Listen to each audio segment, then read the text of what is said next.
So today we're headed to Forsythe Canyon, just outside of Boulder. There's a trail there that leads up to Gross Reservoir. Um, Forsythe Falls are there, and the hike itself is pretty shady through about, I think it's about 2 miles of kind of forest area. So that's the goal for today, and see if we can get more than just one photo, like the last trip out. For those of you who watch the first video, thank you very much. The photo I was not very happy with. I think I made the wrong lens decision on that photo. I think the subject was wrong, and the lens was wrong. I shot at f/16, which was once I got it on the screen there was a lot of diffraction, and so that was maybe a mistake as well. But these are lessons learned, and that's kind of why I'm doing this, is to make sure that I learn from my mistakes. And today's subjects will be probably much tighter and much smaller, not so far away. So let's go see what we can find.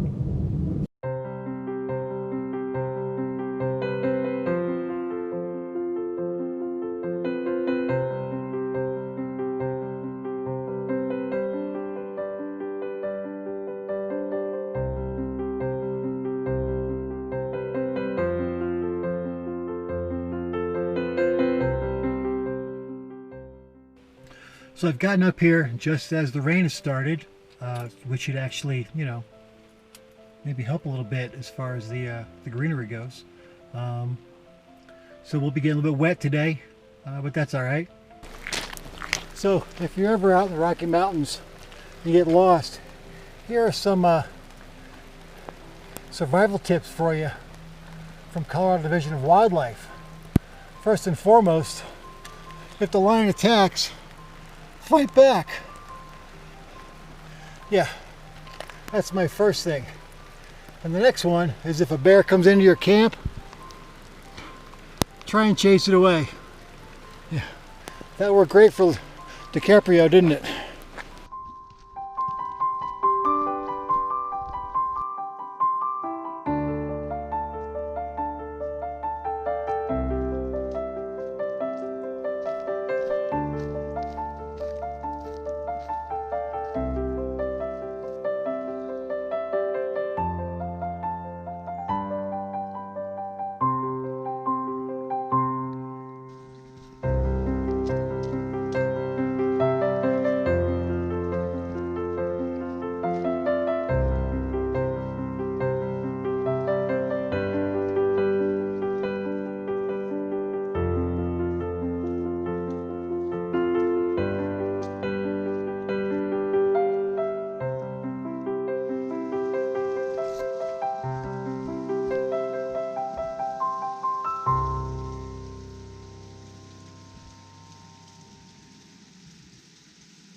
So here we are. We've arrived at Forsythe Falls, which seems a bit of a misnomer, actually.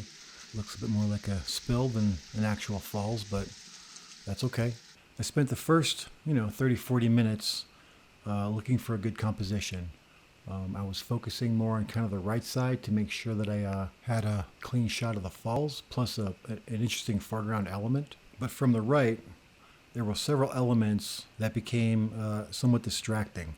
Branches kind of poking into the side of the frame, and so it wasn't working. I tried to use both the rocks in the pool and alongside the tree as a foreground element, but they were actually quite dull, so that wasn't really much of an option. When I moved over to the left of the waterfall, I found this great log, just kind of damp log, pointing up towards the water itself, and I set up low to see if I could use that as a foreground element. It had great texture, it had great color, and I thought that might work.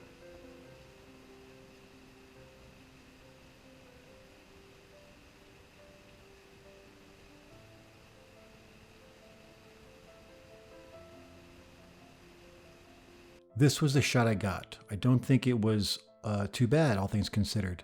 I do wish the falls were a little bit more prominent, but for me, it was a better photo than my last one, and kind of that's what matters to me mostly. On the way in, I noticed this little area, and although there wasn't a true subject, I really liked the way the contrast was with the textures between the logs and the branches and the trees and the stones. That little milky area is somewhat distracting, but a result of the slow shutter speed. It was actually a good photo to practice with in post-processing because of the amount of texture and contrast that was in that photo. So there we go. I got 2 shots out of the trip, which was double what I got going to Royal Gorge. So as far as I'm concerned, that's progress. The only regret I had on the day is that I didn't bring my 105 macro. There were lots of beautiful wildflowers on the hike down. I would have loved to have captured some of those, but I guess I'll have to save that for next time. If you're new here, welcome. We're just into this journey, so you can find episode 1 on my channel, and this is only episode 2. I'd appreciate it if you make an effort to subscribe and help me out by liking the video. Thanks for watching, and I'll see you guys again next week.